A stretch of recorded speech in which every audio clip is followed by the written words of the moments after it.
waħda.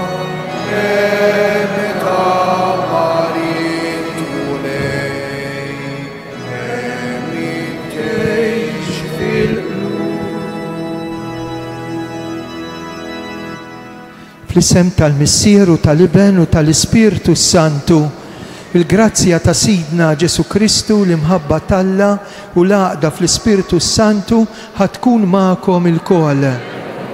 Nilqawkom f'dan is-santwarju għażiż tal-Madonna ta' Pinu, intom li mdorrijin tiġu hawnhekk, intom li qegħdin hawnhekk forsi b'intenzjoni biex titolbu xi grazzja partikolari bl-interċessjoni tal-Madonna. U intom li qegħdin isseguna mid-djar permezz tal-mezzi tal-komunikazzjoni. Illum il-festa tal-Absi. L-Absi jifisser it-tluħ fis-sema tal-Mulej. Ejju nħalluh iberikna u jimla l-qalbna bit-tama. Issa li tħallna f'din il-Knisja u f'din il-Quddisa, jew nidħlu fina nfusna u nitolbu l-Mulej jilqana kif aħna u jaħfrilna in-nuqqasijiet, il-ħtijiet tagħna.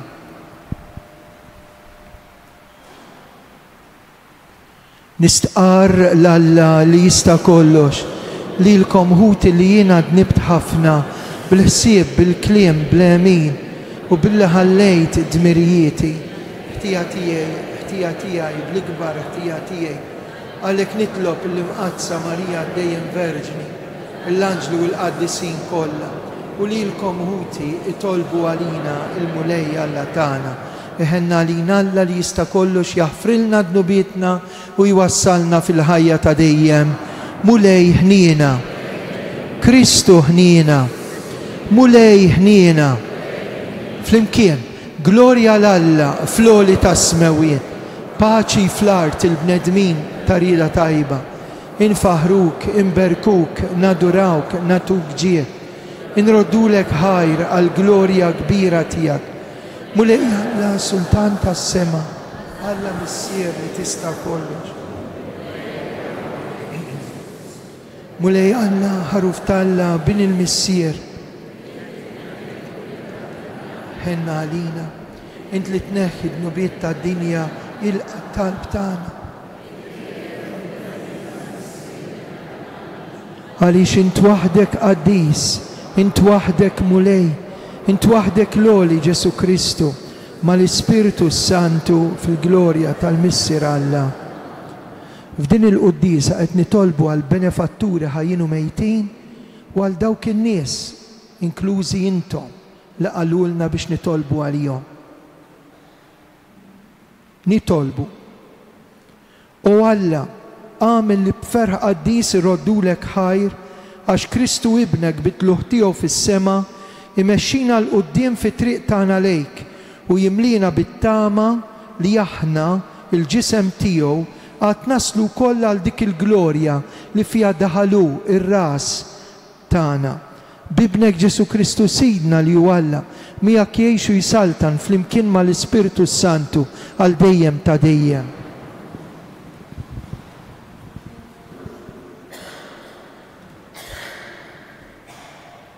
Bidu tal-ktieb tal-Atti tal-Apostli. Fl-ewwel rakkont tiegħi Teofolu tkellimt fuq dak kollu li Ġesu kien għamel u għallem mill-bidu beda sal-jum illi fih kien meħud fis-sema wara li permezz tal-Ispirtu Santu tal-ordnijiet tiegħu l-Apostli illi huwa kien għażel. Wara l-passjoni tiegħu derilhom u tom ħafna provi illi huwa ħaj. F'40 jum rawh kemm il-darba u kellimhom fuq il-ħwejjeġ tas-saltna ta' Alla. Meta kien għadu magħhom, ordnalhom biex ma jitilqux minn Ġerusalem, imma joqogħdu jistennew sa ma sseħħ il-weda tal-Missier li fuqha qalilhom smajtu x'kont qedtilkom Ġwanni għammed bl-ilma, imma intuħ fi ftit jiem oħra titamdu bl-Ispirtu Santu. Kif kienu fl-imkien staqsewh, mulej, u dan iż-żmien illi fih int se terġa' twaqqaf is-saltna ta' Iżrael? U weġibhom, mhijiex biċċa tagħkom illi tkunu tafu l-waqt u żmien illi l-Missier għażel bis-seta tiegħu. Imma meta jiġi fuqkom l-Ispirtu Santu, intom tirċievu l-qawwa u tkunu xhieda tiegħi f'Ġerusalemm, fil-Ludija kollha u s-Samarija u satru fl-art. Waqt li kienu bajnejhom fis-sema iħarsu leħ sejjer, f'daqqa waħda deru ħdejhom żewġ irġiel libsin l-abjad u qalulhom, irġiel tal-Galilea, x'intom tħarsu lejn is-sema? Dan Ġesu li kien meħud minn magħkom lejn is-sema qatt jerġa' jiġi kif rajtuh sejjer. Il-kelma tal-mulej. Ngħidu flimkien, tela Alla bajat ta' ferħ. Popli kollha, ċabċbu jdejkom, għajtu bleħen ta' ferħ lill-Alla, għax il-mulej l-għoli u tal-biża, sultan kbir fuq l-art kollha. Tela Alla, bajat ta' ferħ, il-mulej bid-daq ta' trombi. Għannu lill-Alla, għannu lis-sultan tagħna, għannu. Tela bajat ta' ferħ. Għax Alla is-sultan tal-art kollha, għannulu bis-sena għanija sabiħa. Is-saltan Alla fuq il-ġnus kollha, joqgħod Alla fuq it-tron imqaddes tiegħu. Tela Alla bajat ta' ferħ.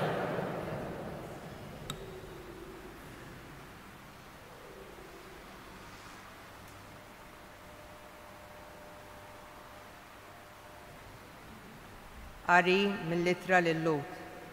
Kristu ma daħalx f'santwarju magħmul bidejn il-bnedmin li hu biss ġbija tas-santwarju veru, imma daħal fis-sema stess biex issa jidher għalina quddiem Alla.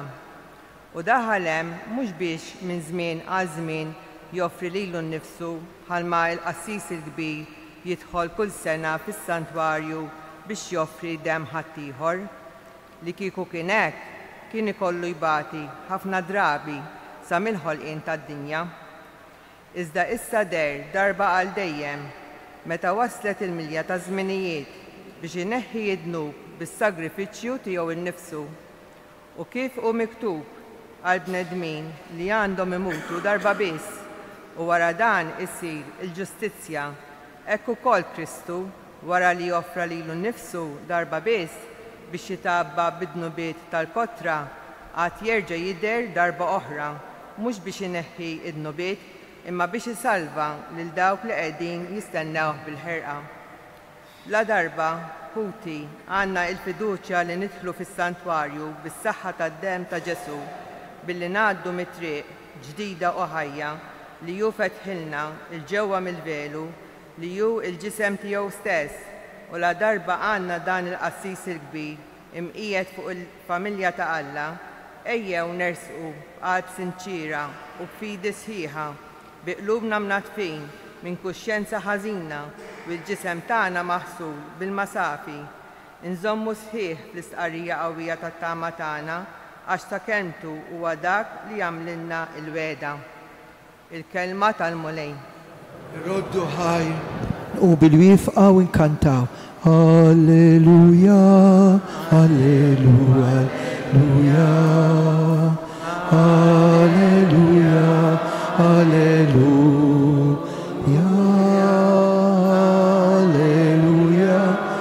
alleluja, alleluja, alleluja, alleluja.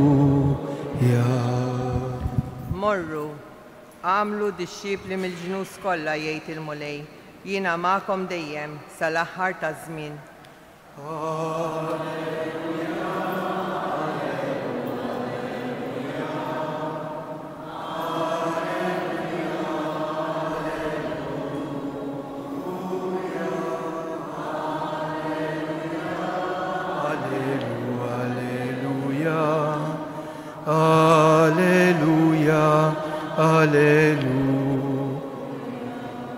Il-mulej ma'kom. Qari mill-Vanġelu skont San Luqa. F'dak iż-żmien Ġesu qal lid-dixxipli tiegħu hekk kien miktub li l-Messija ibati u fit-tielet jum iqum mill-imwiet. L-indiema għall-maħfra tad-dnubiet tixxandar f'ismu lill-ġnus kollha ibda minn Ġerusalem u intom xut ta' dan. Imma intom ibqgħu fil-belt sa ma Alla jkun libbiskom bil-qawwa tiegħu. Imbagħad ħadhom saħdej Betanja, rafa' jdeh u berikom u ġara li huwa u iberikom infiret minn magħhom u kien meħud fis-sema. Huma nxteħtu fl-art jagħtu ħqima u mimlijin ferħ kbir reġgħu lura lejn Ġerusalem u qagħdu il-ħin kollu fit-tempju ibierku lil Alla.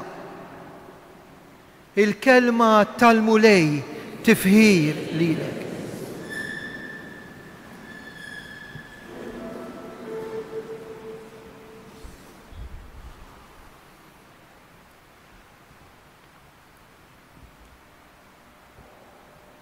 Meta tkun qed issir xi diskussjoni fis-soċjetà tagħna, f'art welidna, f'pajjiżna, aħna bir-raġun kollu nibdew inħadmu moħħna, nisimgħu ħafna affarijiet, nibdew nippruvaw naslu għal deċiżjoni u allura huwa dmir ta' minu responsabbli li jgħid kelma.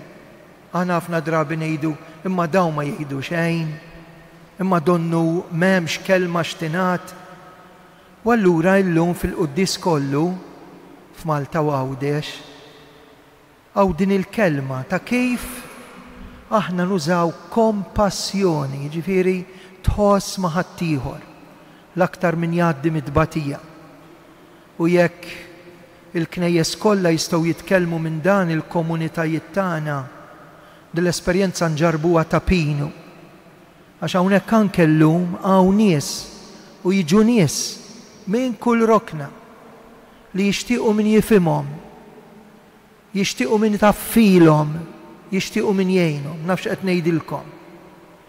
U importanti wkoll kif din l-ittra id-dawl li se jinxteħed mir-rajja spiritwali tagħna huwa kif jien nibqa' nożżok sal-aħħar, napprezzak sal-aħħar, inħobbok sal-aħħar.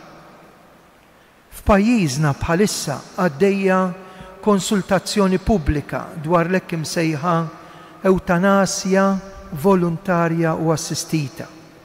Fil-white paper ippubblikata mill-Gvern qed jiġi proposta li persuna li tkun għalqet 18-il sena u tkun bati minn marda terminali u li jittobba jagħtuha 6 xhur ħajja jew inqas tkun tista' toqtol lilha nfisha bl-assistenza ta' professjonisti mediċi kemm l-isptar u kemm id-dar.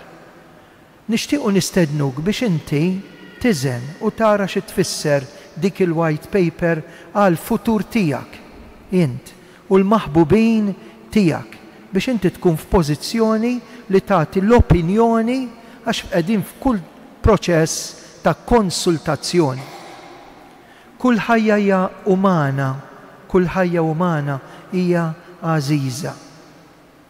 Dak li qed jiġi propost huwa fil-fatt suwiċidju assistit, jiġifieri xi ħadd ikollu għajnuna neċessarja biex ineħħi ħajtu billi jieħu dak li l-white paper qed issejjaħlu mediċina, ipprovduta mis-servizz tas-saħħa nazzjonali. Dan ifisser li biex imut il-pazjent stess irrid jieħu doża li toqtlu. Dawk li qed jipproponu l-white paper qed jisħqu li l-proċess fih diversi salvagwardji, jiġifieri li jillimitaw min jista' jirċievi dit-taħlita li toqtol, kif ukoll jipproteġi kontra li qraba jew terzi jisfurzaw lill-pazjent biex jirċevija. Issa, aħna nafu mill-esperjenza ta' diversi pajjiżi oħra li maż-żmien kollox imur għan-niżla. Dawn is-salvagwardji jispiċċaw u jiżdiedu dawk li jtemmu ħajjithom. Il-ħajja tibda ssir peace fl-ogdon u dmir mediku li jieħu ħsieb il-ħajja jista' jsir ukoll dmir li wieħed joqtol. Id-dritt li toqtol lilek innifsek jaf isir dmir li toqtol lilek innifsek. Imma rridu ngħidu wkoll li s-salvagwardji kollha proposti u salvagwardji qatt mhuma ħielsa mill-abbuż. Il-qtil ta' persuna waħda min jibqa' dejjem qtil. Għalina kull ħajja umana hija għażiża, hija prezzjuża. Ħadd m'għandu jħossu li ma jiswa xejn. Min qed jaħseb biex itemm ħajtu m'għandux isib mill-istat assistenza kif jagħmel suwiċidju, imma assistenza biex jgħix b'dinjità imdawwar b'imħabba u boża. Kmandament ta' Alla la toqtolx, prinċipju imnaqqax f'qalbna u anke fil-qalb tas-soċjetà tagħna.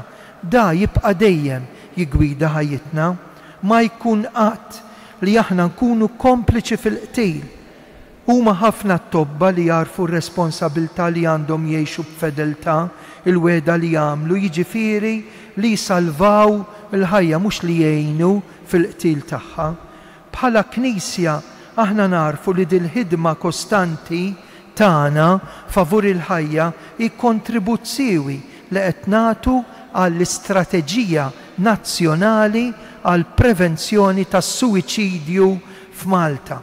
Kemm naħdmu biex in-nies ma jittemmux ħajjithom bidejhom, jiġifieri din l-istrateġija ġiet ippubblikata mill-Gvern ftit ġimgħat ilu. Din hi strateġija li titlob konsistenza.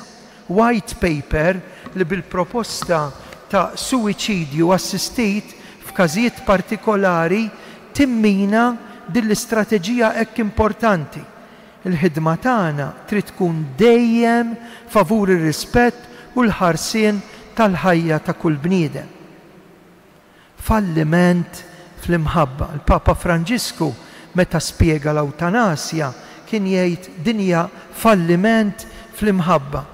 Mera ta' dik li jsejħilha kultura tal-iskart li fija il-persuna m'għadix tħossha bħala valur primarju li għandna nirrispettawh u nieħdu ħsiebu. Ta' bilħaq l-eutanasja jispiss preżentata b'mod qarrieqi bħala għamla ta' kompassjoni tiġini ħnina minnek. Imma l-kompassjoni kelma li tfisser dbati ma tinvolvix it-temma intenzjonata ta' ħajja, imma pjuttost rieda li wieħed jaqsam fit-toqol ta' dawk li qed jaffaċċjaw l-aħħar stadji tagħhom hawnhekk fuq din l-art. L-aqwa kura possibbli, l-aqwa kura. L-appell tagħna hu biex l-isforzi kollha tagħna jkunu indirizzati mhux fli nipprovdu opportunità ta' suwiċidju qtil assistit, imma f'direzzjoni oħra li tissaħħaħ bl-investiment kollu neċessarju.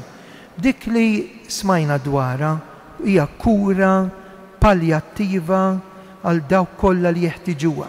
Nenfasizzaw għal dawk kollha, jiġifieri għal kollha, għal kulħadd biex ikollna l-aqwa kura possibbli sal-aħħar mumenti tal-ħajja.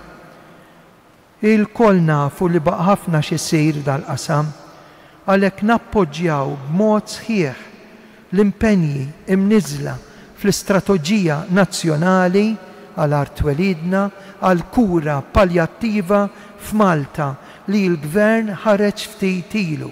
X'inhi il-kura paljattiva? Hi l-kura holistika li tnaqqas ħafna tbatija.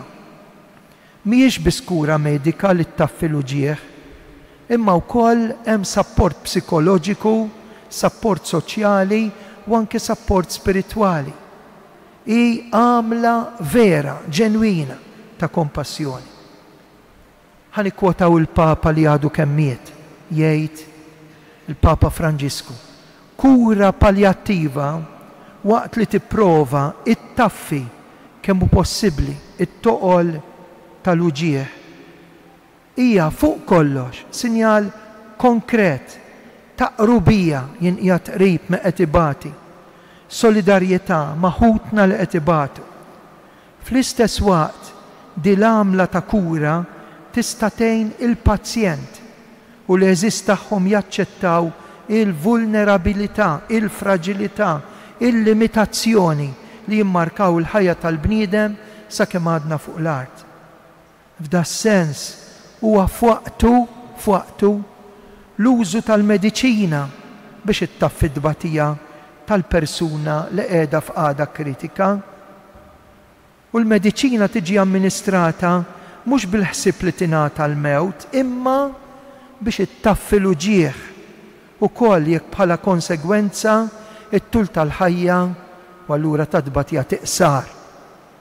Il-pazjent għandu dritt li jirrifjuta trattament mediku straordinarju u ma jaċċettax trattament sproporzjonat li jikkaġuna tbatija insopportabbli u li ma joffrix tama.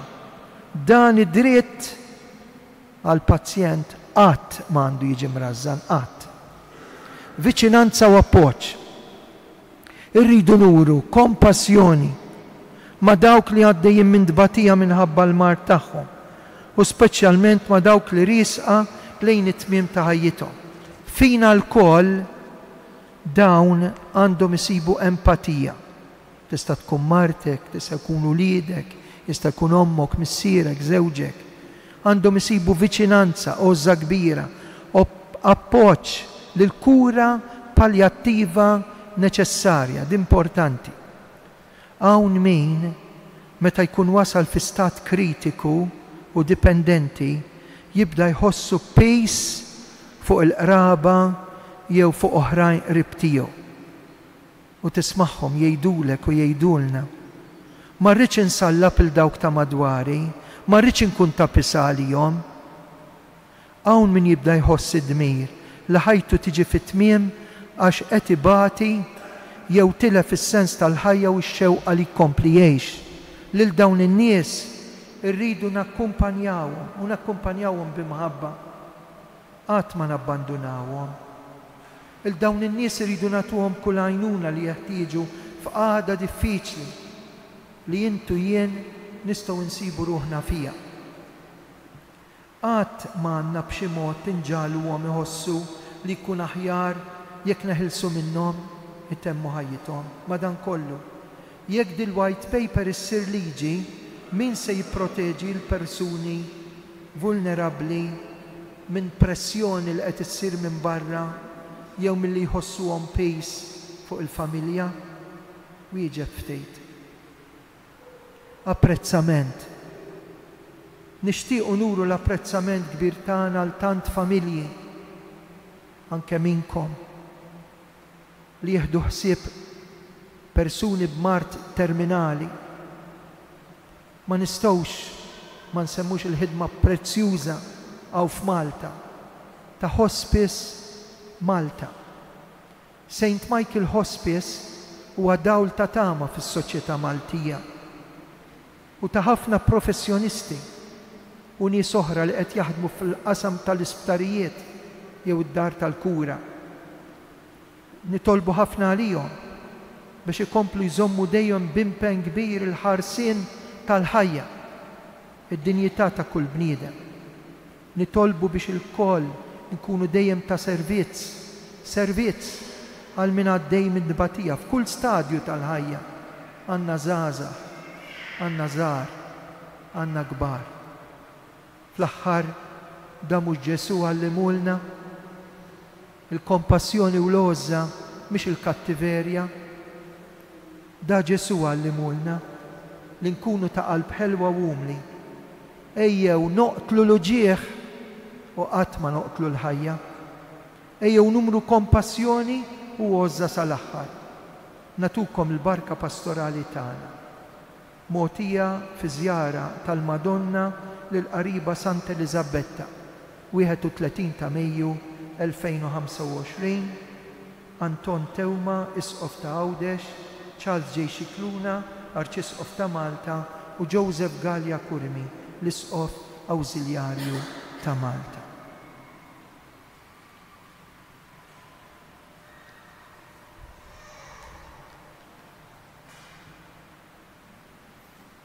Jiena nemmen falla wieħed il-Missier Mistaqol ħalaq is-sema u l-ard, dak kollu li jidher dak li ma jidhirx. U lejn wieħed Ġesu Kristu iben waħdini tagħna. Nissel il-Missier qabel f'kull żmien. Alla minn Alla dawn minn dawn, Alla veru minn Alla veru. Imnissel mhux magħmul natura waħda mal-Missier u bih sar kollox. Niżel mismewiet għalina l-bnedmin mal-fidwa tagħna. Bħal ġisem bis-seta tal-Ispiritu Sant minn Marja Verġni sar ġnien. Salbuha ħalin bata ta' Ponzju Pilat, mietu difnuh. Fit-tielet jum qam minn bejn il-wied skont il-kodba mqazza. Tela s-sema qiegħed fuq il-lemin tal-Missier. Għandu jerġa' jiġi fil-glorja jagħmel ħaq mill-ħajjin u l-mejtin. Is-saltna tiegħu ma jkollix tmiem. L-Ispiritu Sant mulej li jagħti ħajja li ġej mill-Missier u mill-Liben, li hu meqjum u mweġġa flimkien mal-Missier u mal-Liben u tkellem fom il-profeti. Sja waħda qaddisa kattolika u apostolika, nistaqar ma' mudija waħda għal-maħfra ta' dnubiet, nistenna l-qawma mill-imwiet ta' żmien li ġej. Ejjew nitolbu l-qawwa tal-Ispiritu Santu qegħdin fit-tieni jum tan-novena li xtaq Ġesu. Meta talab l-Apostlu u l-Madonna jistennew il-miġja tal-Ispiritu Santu aħna xin nisimgħu din il-kelma xin nitolbu ngħidulu ma nafux. Enna nitolbu. Tolbu għal Papa Iljuni 14, l-Isqof tagħna Anton ir-raja spiritwali tagħna, il-familji tagħna, hekk biex dejjem noħolqu rispett u għoża mill-bidu tal-ħajja sa tmiem naturali tagħha. Rispett li tant naqas bejn tant nies li huma f'saħħithom, nafġu l-xulxin minn żgħar. Hekk ejjew verament naħdmu biex ikun hawn rispett kbir dejjem u kullimkien. Nitolbu. Tolbu għal paċi. In-nuqqas ta' paċi fid-dinja huwa nuqqas ta' rispett, mhux biss lejn it-tfal ta' Gaza u lejn dik it-tabiba li qatluha, qed tikkura wara kienet tuħsib ulieda. Ew nitolbu minn das santwarju għażiż biex ma tkomplix id-deċiżjoni ta' gwerer li tuli nuqqas ta' għoża lejn il-ħajja. Aħna ngħiduha xi tfal, imma jbati kulħadd bin-nuqqas ta' paċi.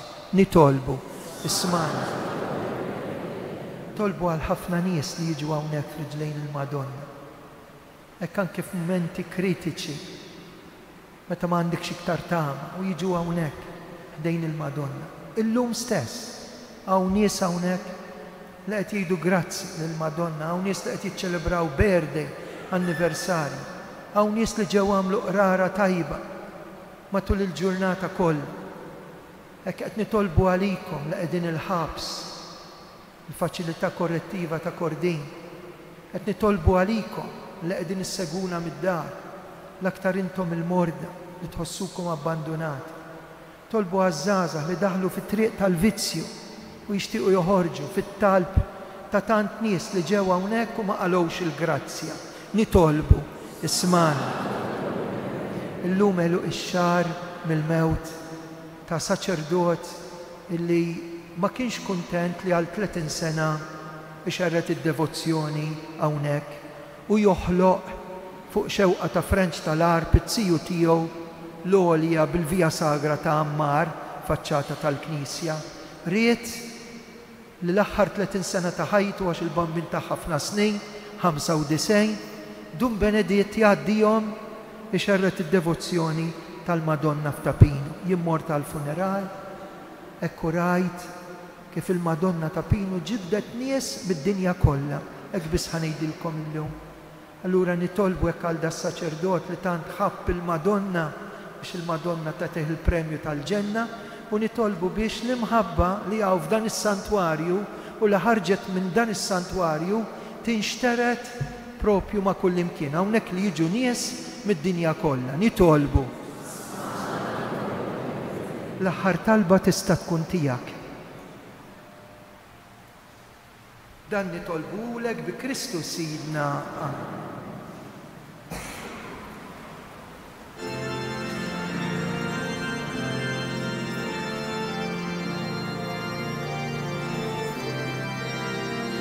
Fakrukom li l-ġabra llum hija ġabra speċjali għal bżonnijiet ta' dil-Knisja.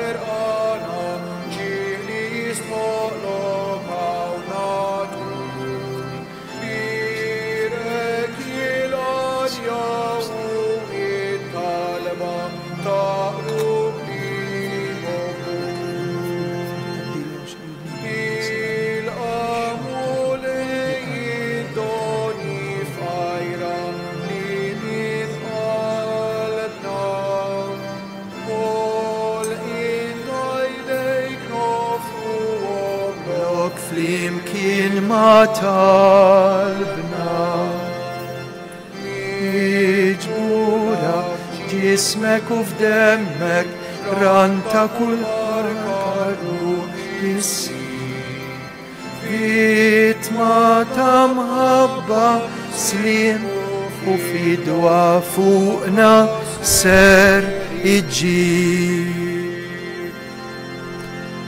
Itolbu ħuti biex is-sagrifiċċju tiegħi u tagħkom joġob l-Alla missier illi jista' kollox.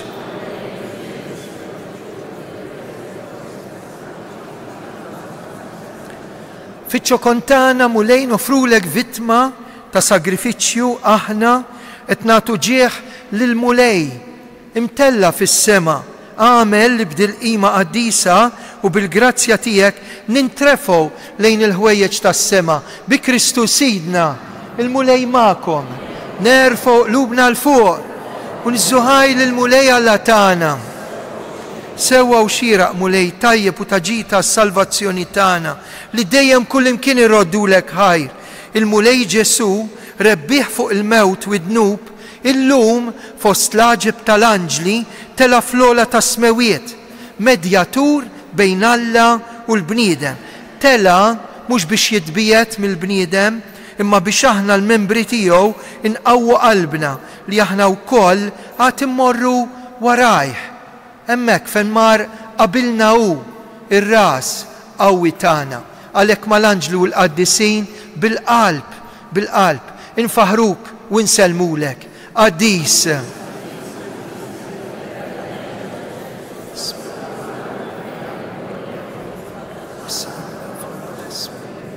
Birak minn ġej fis-sema wasan.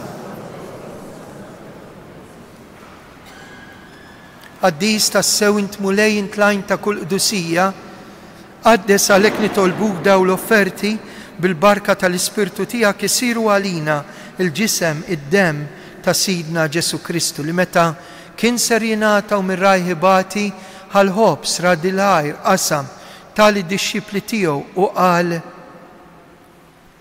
ħudu u kulu il-koll minn dan għax dan huwa ġismi li jingħata għalikom.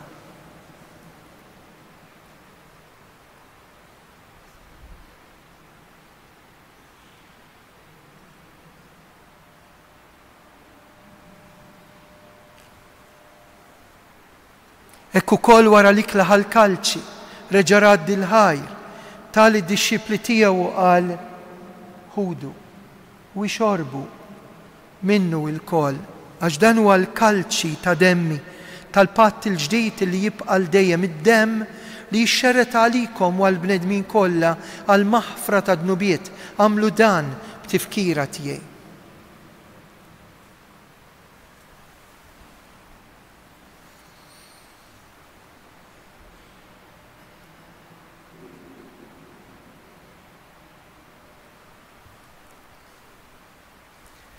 Dan hu il-misteru tal-fidi inħabbru, inxandru u nistennewk. Għalhekk aħna u nagħmlu dan tifkira tal-mewt u l-qawmien ta' Sidna Ġesu, nofrulek il-ħobs tal-ħajja, il-kalċi tas-salvazzjoni u rroddulek ħajr. Intoġbok tilqana hawn quddiemek biex naqduk. Miċ-ċokontana qed nitolbu biex l-Ispirtu Santu lilna jaqadna ġisem wieħed. Aħna qed nieħdu semm il-ġisem u d-demm ta' Kristu. Mulej ftakar fil-Knisja tiegħek li qiegħda fid-dinja kollha, aqada mal-Papa il-Jun 14, l-Isqof tagħna Anton u l-Ministri tiegħek kollha. Ftakar ukoll fħutna li raqdu bit-tama tal-qawmien. Il-benefatturi ta' dan is-santwarju, Monsignur Beneditt, ftakar fil-mejtin kollha, il-mejtin tagħna. Daħħalhom qudiemek fid-dawl tas-seb tiegħek. Ħenna għalina il-koll nitolbuk għatililna wkoll il-wirt tal-ħajja ta' dejjem mal-Verġni Mqazzom Alla Marija, San Giuseppe, l-Apostli, Sant Elizabetta u l-qaddisin kollha li jgħixu fil-ħbiberija tiegħek sa mill-bidu tad-din jagħmel li magħhom infaħruk, insebħuk b'Ġesu Kristu ibnek. Bi Kristu ma' Kristu u fi Kristu jingħata lilek Alla missier li tista' kollox, flimkien mal-Ispirtu Santu, kull ġieħ kull glorja għal dejjem ta' dejjem. Amen. Ħbib tiegħi hawnhekk għandna l-Ġesu. Ġesu ħaj. Hekk jew nħalluh ikellimna. Ngħaddu minn xiex ngħaddu fil-ħajja tagħna. Tgħaddi minn xiex tgħaddi d-dinja. Il-fidi tiegħi dak li nemmen irrid ngħid imma Ġesu x'qed jgħidli llejla. Dak li jiena għaddej minnu, dak li l-familja tagħna għaddejja minn. Ġesu x'irid jgħidli? Għandu kelma x'jgħidli? Missierna li inti fis-smawi.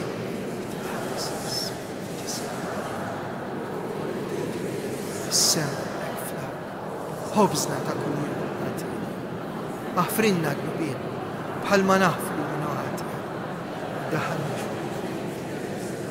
Eħlisna nitolbuk mulej minn kull deni, għatina fit-tiba l-ħnina tijak paċi fi żmienna, hekk inkunu ħilsa dejjem mid-dnub, imħarsa minn kull inkwiet, aħna nistennew u nittamaw lena u l-miġja tas-Salvatur tagħna Ġesu Kristu. Mulej Ġesu dak li qed l-apostli tiegħek qed tgħidu lilna, inħallilkom islim, natikom islim tiegħi. Tħarix lejn nubiet niżda ħares lejn il-fidi tal-Knisja tiegħek. Għad jaslim waqda li trid fija, għax inti tgħix fis-saltan għal dejjem ta' dejjem. Paċi tal-mulej tkun dejjem magħkom, għatu l-paċi l-xulxin. Sa jekk joġobkom nibqgħu bil-wifqa sal-ħin ta' tqarbin u ngħidu flimkien. Ħaruf Talla li tneħħi d-nubiet ta' dinja. Ħaruf Talla li tneħħi d-nubiet ta' dinja. Ħenna għalina. Ħaruf Talla li tneħħi d-nubiet ta' dinja. U lej Ġesu għamel li din it-qarbina bil-ġisem u d-dem tiegħek ma tkunx il-kundanna tiegħi, iżda l-ħnina tiegħek tkun għalija l-ħarsin u l-fejqan ta' ġismu ta' Dan hu l-ħaruf Talla. Dan hu li jneħħi d-nubiet ta' dinja. Ħen jindawk mistiedna għal dilikla tal-ħaruf mulej.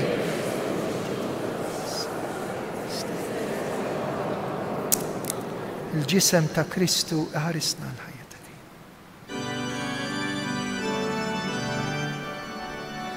Tqarbina ta' xewqak. O Ġesu, jiena nemmen li inti tinsab fis-sagrament tal-Ewkaristija. O Ġesu, jiena nħobbok u għax inħobbok nali għax offendejtek, nixtieq nirċevik fis-sider tiegħi, ma nistax nirċevik spiritwalment, ma nistax nirċevik sagramentalment, għalhekk nirċevik spiritwalment. O Ġesu, ejja għandi, irrid inħobbok issa, irrid inħobbok dejjem iżjed. Tħallina qatt ninfiret minnek. Grazzi Sinjur Alla, u waħfir li Sinjur Alla. Glorja lill-Missier, lill-Liben u lill-Ispiritu Santu, kif kien mill-bidu issa u dejjem u jibqa' għal dejjem ta' dejjem. Amen.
Issa nidħlu fiktar skiet, hekk issa li Ġesu ġie jżurna, hekk nitolbu l-fejqan li għandi bżonn.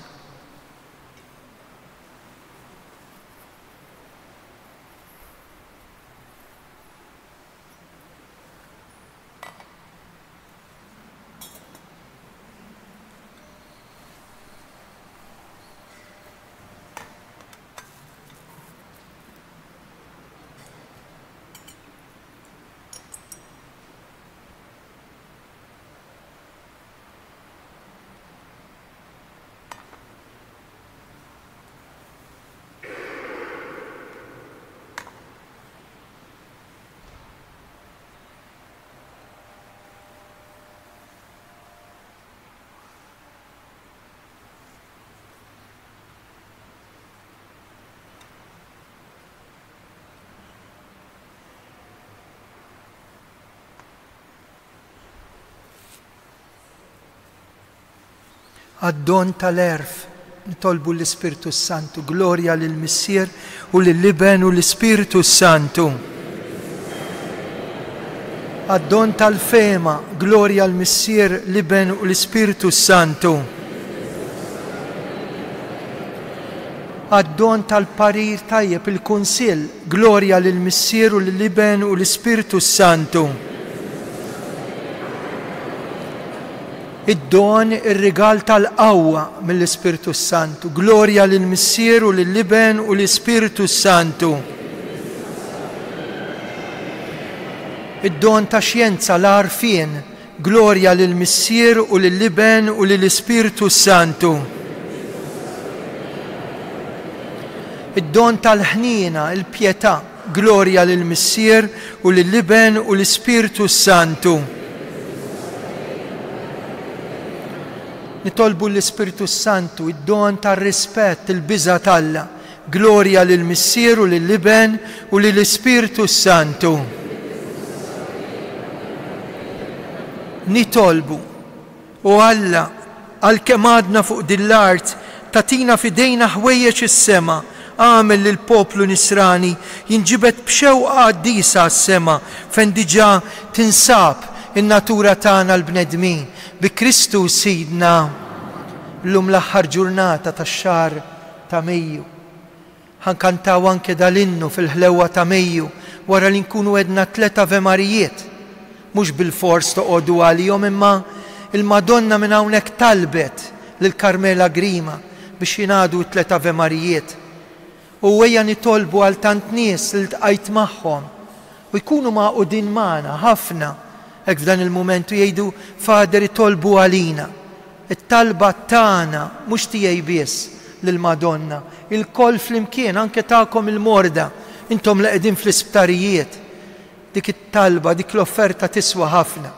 U allura wara minn minkom ikun irid jidħol hekk inkunu hemmhekk fil-kappella biex nagħmlu talba partikolari. Intom li tiġu il-quddies is-Sibt ħudu ftit nota għax is-Sibt li ġej hawnhekk ikun hawn il-velja tal-Pentekoste. Qaddes l-isqof fit-8 għal daqstant ma jkunx hawn dil-quddiesa tas-6:30. Għaddu ftit il-kelma. Importanti.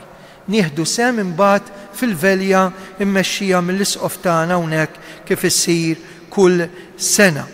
Ukoll nhar it-tlieta hawnhekk fis-Santwarju ta' Pinu fis-sala Richard Nazzareno Farrugia, saċerdot intis fl-etika morali, se jitkellem hawnhekk dwar l-introduzzjoni tal-eutanasja assistita volontarja propju mid-dawl tal-morali u l-etika tal-Knisja. Tkun ħaġa tajba nattendu hawnhekk, il-ħin se jkun fis-7:30 ta' flaxija u l-ġurnata 3, it-tlieta li ġejja. Minħabba xogħlijiet li se jsiru hawnhekk nhar it-tlieta is-santwarju se jkun magħluq bejn nofsinhar u l-erba'. Għaddu ftit il-kelma minħabba xogħlijiet li se jsiru nhar it-tlieta bejn nofsinhar u l-erba' ta' wara nofsinhar is-santwarju ħajkun magħluq. Il-mulej magħkom ħajberikkom Alla li jista' kollox, il-Missier, Liben u l-Ispiritu Santu. Slim għalik Marija, bil-grazzja minnija, il-mulej mija, imbirkint fost in-nisa, imbirek il-frott tal-ġuf tiegħek Ġesu.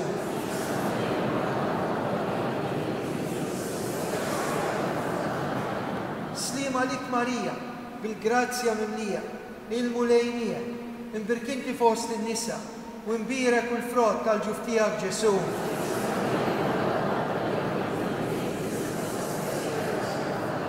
Slim għalik Marija, bil-grazzja minnija, il-mulej miegħek, imbirkinti fost in-nisa u imbirek il-frott tal-ġuf tiegħek Ġesu.